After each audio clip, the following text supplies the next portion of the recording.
35வது சர்க்கம்.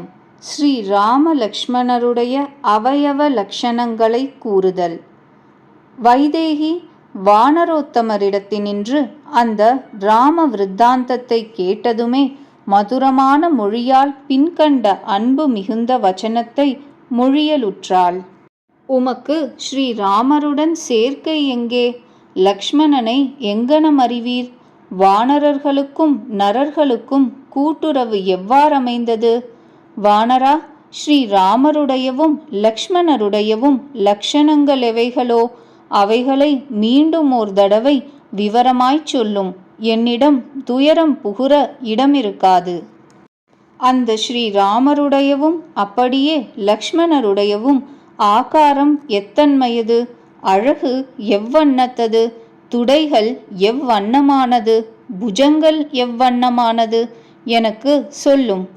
வைதேகியால் இவ்வாறு வினவப்பட்டு கேட்ட வாயு குமாரராகிய ஹனுமார் அப்பொழுது ஸ்ரீராமரை பற்றி உள்ளபடியே விவரித்து சொல்லத் தொடங்கினார்.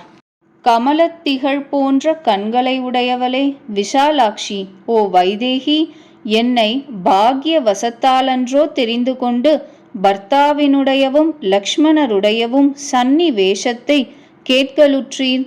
ஸ்ரீராமருடையவும் லக்ஷ்மணருடையவும் லக்ஷணங்கள் எவை எவை கவனிக்கப்பட்டுள்ளனவோ அவைகளை மொழிகின்ற எனக்கு செவி சாற்றும். ஜனகர் திருமகளே, ஸ்ரீராமர் கமலத்தின் இதழ் போன்ற கண்கள் படைத்தவர். எல்லா பிராணிகளின் மனத்தை ஹரிப்பவர். அழகும் தாக்ஷண்யமும் நிறைந்தவராய் பிறந்தவர். ஒளியால் கதிரவனை ஒத்தவர். பொறுமையால் புவியை போன்றவர். புத்தியால் பிரகஸ்பதியை ஒத்தவர். புகழால் இந்திரனை போன்றவர். பிராணி சமூகத்திற்கு ரக்ஷகர். தன்னினத்திற்கு நல்ல ரக்ஷகர். தனது ஆச்சாரத்திற்கும் தர்மத்திற்கும் ரக்ஷகர். சத்ருக்களை அழிப்பவர். பெண்மணியே, ஸ்ரீராமர் உலகத்தின் 4 வர்ணத்திற்கும் ரக்ஷகர். உலகத்தின் நியாய விதிகளுக்கு கர்த்தாவும் அடங்கி நடக்கச் செய்பவரும் அவர்தான். நல்ல காந்தி பொருந்தியவர். எப்பொழுதும் பூஜிதர். இந்திரிய நிக்கிரக விரதத்தில் பிடிவாதம் உள்ளவர். சாதுக்களுக்கு உபகாரங்களில் நிபுணர். காரியங்களினும் வழிபாடறிந்தவர். ராஜ வித்யையில் திருந்தினவர். ஆதலால் பிராமணர்களுக்கு வந்தன வழிபாடு செய்பவர். சாஸ்திரார்த்தங்களை உள்ளபடி அறிந்தவர். சுஷீலமுடையவர். அடக்கமுடையவர். அப்படியிருந்தும் பெரும் போர் வீரன். யஜுர்வேதத்தில் நன்றாய் படித்தவர். வேத வித்துக்களாலும் நன்கு மதித்து கொண்டாடப்பட்டவர். வேதங்களிலும் 6 வேதாந்தங்களிலும் வில் வித்யையிலும் நிபுணர். உயர்ந்த தோள்களை உடையவர். மகாபாகு. சங்கு போன்ற கழுத்துடையவர். திருவுற்ற முகமுடையவர். தசைப்பற்றால் மறைந்த தோல் எலும்புகளை உடையவர். செக்கச் சிவந்த கண்களை உடையவர். தேவி, ராமனென ஜனங்களால் சொல்லப்பட்டவர். துந்துபி போன்ற துவனியை உடையவர். நீரோட்டமுள்ள நிறமுடையவர். பிரதாபமுள்ளவர். சரியான உயரம் சரியான உறுப்புகளை அமையப் பெற்றவர். சரியாக பிரிக்கப்பெற்ற அவயவங்களை உடையவர். ஷியாமல வர்ணத்தை உடையவர். மார்பு, மணிக்கட்டு, முட்டி என்கின்ற மூவிடங்களிலும் உறுதியானவர். புருவங்கள், கைகள், அண்டங்கள் என்கின்ற மூவிடங்களிலும் நீண்டவர். நுனிமயிர், முழந்தாள், அண்டம் என்கின்ற மூவிடங்களில் சமமானவர்.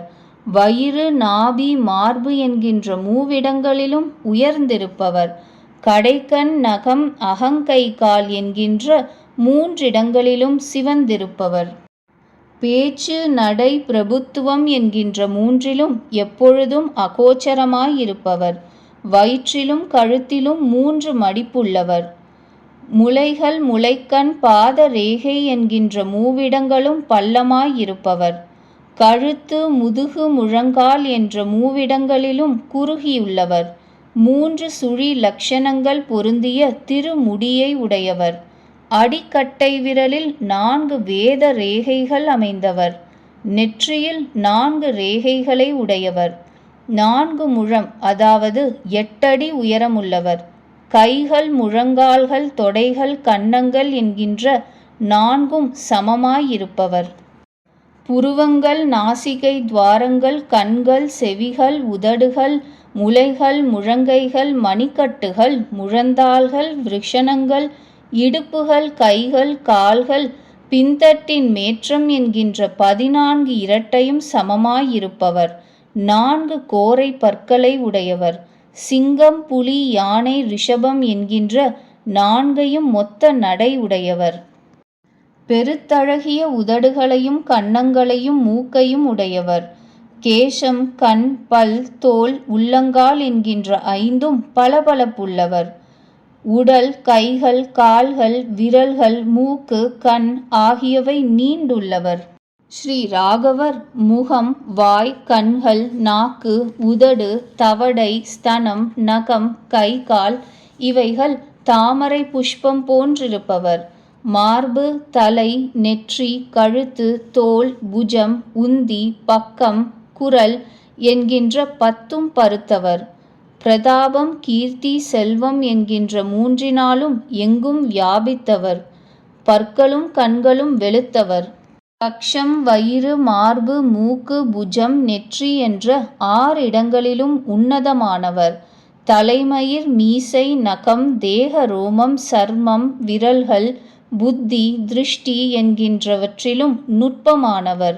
தர்மம், அர்த்தம், காமம் என்கின்ற 3களினாலும் காலை, பகல், மாலை என்கின்ற 3 காலங்களிலும் வியாபிக்கிறார். சத்தியத்திலும் தர்மத்திலும் ஆசக்தி உள்ளவர். வெகு பாக்கியசாலி. சேர்ப்பதிலும் ஈதலிலும் ஆசக்தி உள்ளவர். தேச காலங்களை பகுத்தறிபவர். சர்வ உலகுக்கும் நன்மையையே சொல்லுகிறவர். அவருக்கு இளைய தாயின் புதல்வனாய் தம்பியான ஒருவராலும் வெள்ளற்கரியரான சுமித்திரையின் புதல்வரோ அன்பினாலும் ரூபத்தாலும் குணங்களாலும் அவருக்கு சமானமானவர். புருஷோத்தமர்களான உம்மை கண்டு கொள்வதில் மிக்க கவலை கொண்டவர்களாய் புவியை எங்கும் தேடிக் கொண்டிருக்கின்ற அந்த இருவர்கள் எங்களால் ஓரிடத்தில் காணப்பட்டார்கள். புவியில் உம்மையே தேடுபவர்களாய் அலைந்து திரிந்து கொண்டிருந்த அவ்விருவர்களும் அண்ணனால் அவமதிக்கப்பட்டவரும் பிராதாவிடமிருந்து பயத்தால் வருந்திக் கொண்டிருப்பவரும் மிருகங்களுக்கு அரசனும் ரிஷ்யமூக மலையின் பலவகை மரங்கள் செறிந்த தாழ்வரையில் பகை தீர்த்து கொள்ள முடியாது பதுங்கி கிடந்தவருமான சுக்ரீவரை நற்காட்சியாக பார்த்தார்கள். அண்ணனால் ராஜ்யத்தினின்றும் துரத்தப்பட்டவரும் சத்தியம் தவறாதவரும் வானர வேந்தருமாகிய அந்த சுக்ரீவருக்கு நாங்கள் மட்டும் அடிதொண்டு செய்து கொண்டு இருக்கிறோம். இப்படி இருக்கையில் மரவுரி அணிந்தவர்களாய் சிறந்த விற்களை கையில் ஏந்தினவர்களாய் அவ்விருவர்களும் ரிஷ்யமூக மலையின் அழகான இடத்திற்கு அணுகி வந்தார்கள். அந்த வானரத் தலைவர் புருஷோத்தமர்களான வில்லாளிகளான அவ்விருவர்களை பார்த்து பயத்தால் மதிகலங்கி அந்த மலையின் உச்சிக்கு துள்ளி பாய்ந்தோடினார். அப்பொழுது அந்த வானரேந்திரர் அந்த சிகரத்தில் தனியாயிருந்து கொண்டு அவர்களின் சமீபத்திற்கு என்னையே விரைவில் அனுப்பினார்.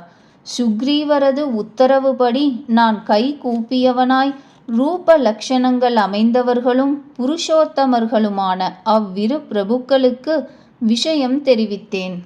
என்னால் விஷயங்களின் நிலையை கேட்டறிந்து கொண்டவர்களாய் மன திருப்தி அடைந்தவர்களாய் அவ்விரண்டு புருஷோத்தமர்கள் முதுகில் ஏற்றி அந்த இடத்திற்கு கொண்டு போய் விடப்பட்டார்கள். மகாத்மாவான சுக்ரீவருக்கு உள்ளது உள்ளபடியே சொல்லி பரிச்சயம் செய்விக்கப்பட்டார்கள். ஒருவருக்கொருவர் சம்பாஷணத்தால் அவ்விருவர்களுக்கும் மிகுந்த விஸ்வாசம் உண்டாயிற்று. வானரேந்திரரும் நரேந்திரரும் முந்தி நடந்த விஷயங்களை பற்றிய சம்பாஷணையை கொண்டு ஒருவரை ஒருவர் சமாதானம் செய்து கொண்டவர்கள் ஆனார்கள். அப்பொழுது அவ்விருவர்கள் மன சந்துஷ்டி கொண்டார்கள். அதனால் அந்த லக்ஷ்மணரின் அண்ணனார் அதிபராக்கிரமமுடையவனும் உடன் பிறந்தவனுமான வாலியினால் ஒரு பெண் பிள்ளைக்காக ஊரை விட்டு துரத்தப்பட்டிருக்கும் சுக்ரீவரை தேற்றரவு செய்தனர். இச்சந்தர்ப்பத்தில் லக்ஷ்மணர் ஆயாசமின்றி காரியங்களை முடித்து கொள்ள வல்ல ஸ்ரீராமருடைய உங்களை இழந்ததால் உண்டாயிருக்கிற சோகத்தை வானரோத்தமரான சுக்ரீவருக்கு எடுத்துரைத்தார். வானரேந்திரர் லக்ஷ்மணரால் சொல்லப்பட்ட அந்த மொழியை கேட்டு உடனே ராகு கேதுக்களால் பீடிக்கப்பட்ட சூரியன் போல் அப்பொழுது மிகவும் ஜோதி மழுங்கினவராய் ஆயினார். பின்னர் உமது தேகத்தில் பிரகாசித்துக் கொண்டிருந்ததும் அரக்கனால் தூக்கி கொண்டு போகப்படும் உம்மால் எந்த நகை வகைகள் பூமியில் கழற்றி எறியப்பட்டனவோ அவைகள் எல்லாவற்றையும் வானர வீரர்கள் பரமானந்தம் கொண்டவர்களாய் எடுத்து கொண்டு வந்து ஸ்ரீராமருக்கு முன் வைத்தார்கள். உங்களது போய்ச் சேர்ந்த இடத்தையோவெனில் தெரியாதிருந்தார்கள்.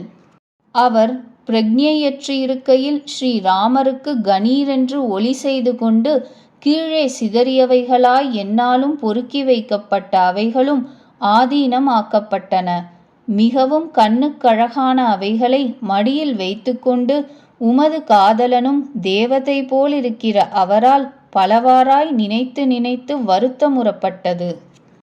அவைகளை பார்த்து மேன்மேலும் அழுது வருந்தும் தாசரதியினது சோகத் தீயை அவைகள் கொழுந்துவிட்டு எரியச் செய்தன.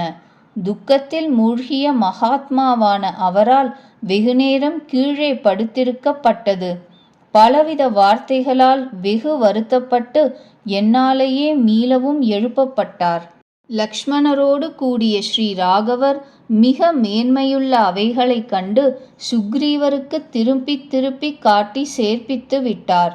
அம்மா, அந்த ஸ்ரீராகவர் உமது தர்சனமின்மையால் தீமலை எரியும் பெரும் தீயினால் எப்படியோ அப்படியே எப்பொழுதும் பரிதபிக்கப்படுகிறார்.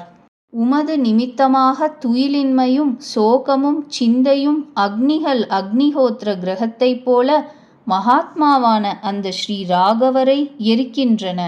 ஸ்ரீராகவர் ஓர் பெரிய பர்வதம் கொடிய பூகம்பத்தினால் எப்படியோ அப்படியே உம்மை காணாத சோகத்தால் சிதறுண்டிருக்கிறார்.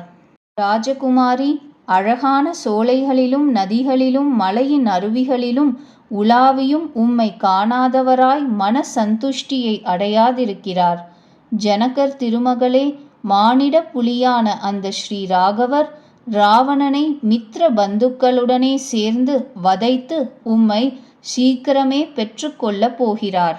ஸ்ரீராம சுக்ரீவர்கள் இருவர்களும் ஒன்று கூடி அக்காலத்திலேயே வாலியை கொல்வதற்கும் அப்படியே உமது தேடி கண்டுபிடித்தலுக்கும் உடன்படிக்கையை செய்து கொண்டார்கள். அதனால் வானர மன்னரான அந்த வாலி அவ்விரு வீரர்களான ராஜகுமாரர்களால் கிஷ்கிந்தையில் கிட்டச் செய்து யுத்தத்திலே கொல்லப்பட்டான்.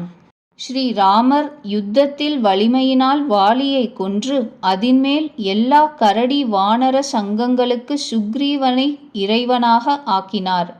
தேவி, ஸ்ரீராமருக்கும் சுக்ரீவருக்கும் ஜெகமத்தியம் இவ்வாறு உண்டாயிற்று. அப்படி இருப்பதால் இங்கு வந்திருக்கின்ற என்னை அவ்விருவர்களின் ஹனுமரென பெயருடைய தூதனாக ஒப்புக்கொள்ளும். சுக்ரீவர் தமது ராஜ்யத்தை அடைந்து மகாபலிஷ்டர்களான கபிஸ்ரேஷ்டர்களை வரவழைத்து 10 திக்குகளுக்கும் உமக்காக போக விடுத்திருக்கிறார். வானரேந்திரனால் ஆக்ஞாபிக்கப்பட்டவர்களாய் ஹிமவத்கிரிக்கு ஒப்பான வலுக்கொண்ட வானரர்கள் பூமியில் நாற்புறமும் புறப்பட்டார்கள். அப்போதிலிருந்து நாங்கள் இதரர்களான அந்த வானரர்கள் சுக்ரீவனின் ஆக்ஞையில் ஆசக்தி உடையவர்களாய் தேடிக்கொண்டு புவி எங்கும் திரிந்த வண்ணமாயிருக்கிறார்கள். லக்ஷ்மிவானும் மகாபலவானும் வாலியின் குமாரனுமான அங்கதன் எனும் கபிகளின் உத்தமன் 1/3 பங்கு சேனைகள் புடைசூழ புறப்பட்டிருக்கிறான். விந்திய மலையரசில் காரியம் கைகூடாதவர்களாய் அதிக ஏக்கம் கொண்டு வருந்திய அந்த எங்களுக்கு பகல் இரவு இவைகளின் பல கழிந்து சென்றன. அந்த நாங்கள் காரியம் கைகூடாதென்ற நிராசையாலும் குறிப்பிட்ட தவணைக்கு மீறினமையாலும் கபி மன்னருடைய பயத்தாலும் உயிரை நீக்க தீர்மானித்தோம். வனங்களிலும் துர்க்கங்களிலும் மலைகளிலும் அருவிகளிலும் தேடி தேடி தேவியின் இருக்குமிடத்தை கண்டுபிடியாமல் உயிரை ஒழிக்க தயாரானோம். வைதேகி, அங்கதன், வானரோத்தமர்கள் எல்லோரையும் பட்டினி கிடந்து உயிரை ஒழிக்க ஒரும்பட்ட மனமுடையவர்களாய் கண்டு மிகவும் சோக சாகரத்தில் மூழ்கி ஜடாயுவினது மரணத்தையும் வாலியினது வதத்தையும் உமது இடம் தெரியாதிருத்தலையும் அதனால் எங்களுடைய பிராயோபவேசத்தையும் நினைத்து நினைத்து துன்புற்றான். வீரியவானும் மகானுமான ஓர் கழுகு எஜமானனின் உத்தரவு நின்று நிராசை கொண்டு உயிரிழக்கச் சித்தமாயிருக்கும் அந்த எங்களுக்கு காரிய சித்திக்கு என்றே வந்து கிட்டிற்று. ஜடாயுவினுடைய உடன் பிறந்தவரும் சம்பாதி எனும் கழுகுக்கு இறைவன் கூட பிறந்தவர் கொலையுண்டதை கேட்டு ஆத்திரத்தால் பின்கண்ட வச்சனத்தை உரைத்தார். வானரோத்தமர்களே, எனது இளைய சகோதரன் யாரால் எங்கே அடிபட்டு கொலையுண்டான்? இதை உங்களை கொண்டு விசாரித்தறிய வேண்டுகிறேன். அங்கதன் அவருக்கு ஜனஸ்தானத்தில் பயங்கர ரூபமுடைய அரக்கனால் உம்மை உத்தேசித்து மகானின் வதத்தை நடந்தபடியே சொன்னான். சுந்தரி, அந்த அருணரின் புதல்வன் ஜடாயுவின் வதத்தை கேட்டு சோகமுற்றார். உம்மை ராவணனது வீட்டிலே வசிக்கின்றவளாக தெரிவித்தார். அந்த சம்பாதியின் சந்தோஷத்தை பெருக்குகின்ற அம்மொழியை அங்கதனை முன்னிட்ட நாங்கள் எல்லோரும் கேட்டு அங்கிருந்து புறப்பட்டோம். வானரர்கள் உம்மை காணப் போகிறோம் என்பதில் உற்சாகம் கொண்டவர்களாய், வேறெதையும் நினையாதவர்களாய், சந்தோஷமுடையவர்களாய் விந்திய மலையினின்று கிளம்பி கடலின் வடகரைக்கு வந்து சேர்ந்தார்கள். அங்கதனை முன்னிட்ட எல்லோரும் உண்மைக்கான மிக்க ஆவல் கொண்டவர்களாய், கடற்கரையை எதிரில் பார்த்தவர்களாய், கஷ்டத்தால் திகிலடைந்தவர்களாய், இன்னொரு தரம் பெரும் கவலையை அடைந்தார்கள். அப்பொழுது நான் கடலை கண்டு அதிகமாய் விசனப்படுகிற வானர சைன்யத்தின் ஏக்கத்தை ஒழித்து யோஜனைகளின் 100 தாண்டி வந்தேன். ஓரிரவிலேயே என்னால் ராட்சசர்கள் அடர்ந்த லங்கை சஞ்சரிக்கப்பட்டது. என்னால் ராவணனும் பார்க்கப்பட்டான். சோகத்தில் மூழ்கிய நீங்களும் சொல்ல வேண்டுமோ? தோஷரகிதையே, இது எல்லாம் நடந்தபடியே உமக்கு விண்ணப்பம் செய்யப்பட்டது. நான் தாசரதியின் தூதன். தாயே, என்னை அப்படியே அங்கீகரியும். அம்மா, வாயு குமாரனும் சுக்ரீவனது மந்திரியும் ஸ்ரீராமனால் செய்யப்பட்ட உற்சாகத்தை உடையவனுமான அந்த என்னை உமது நிமித்தமாய் இங்கு வந்தவனாக அறிவீராக. வில்லாளிகள் அனைவரிலும் முதன்மை பெற்ற உமது காகுஸ்தர் க்ஷேமமுள்ளவராயிருக்கிறார். மூத்தவருக்கு பணி செய்வதில் ஆசக்தி உள்ளவரும் நல்ல லக்ஷணங்கள் வாய்ந்தவருமான லக்ஷ்மணரும் அப்படியே. பெருமாட்டி, உமது பர்த்தாவான அந்த வீரியவானுடைய ஹிதத்தில் ஆசக்தி உடைய நான் ஒண்டியாய் சுக்ரீவனது கட்டளைப்படி இங்கு வந்து சேர்ந்தேன். காம ரூபியாய் உமது மார்க்கத்தை காண வேண்டியவனாய் தனியாய் தேடித் திரியும் என்னால் இந்த தெந்திக்கு பற்றப்பட்டது. நான் உம்மை காணாததை பற்றி எண்ணி எண்ணி துயரமுறுகின்ற வானர சேனையின் சந்தாபத்தை பாகிய வசத்தால் உமது தரிசனம் பெற்றதை சொல்வதினால் ஒழிக்கப் போகிறேன். மாதே, கடலை கடந்தது வியர்த்தமாய் போகாதிருப்பது எனது பாக்கியமே. நான் பாகிய வசத்தாலேயே உம்மை கண்டதினால் வரும் இந்த யசஸை அடையப் போகிறேன். மகாவீரராகிய ஸ்ரீ ராகவர் ராட்சசாதிபனான ராவணனை உற்றார் உணவினர்களோடு சேர்ந்து கொன்று உம்மை இதோ மீட்டு கொள்ளப் போகிறார். வைதேகி, மலைகளுக்குள் சிறந்த மலை மால்யவான் என்பது. அதிலிருந்து கேசரி என்னும் ஓர் வானரர் கோகர்ணம் என்ற மலைக்கு சென்றார்.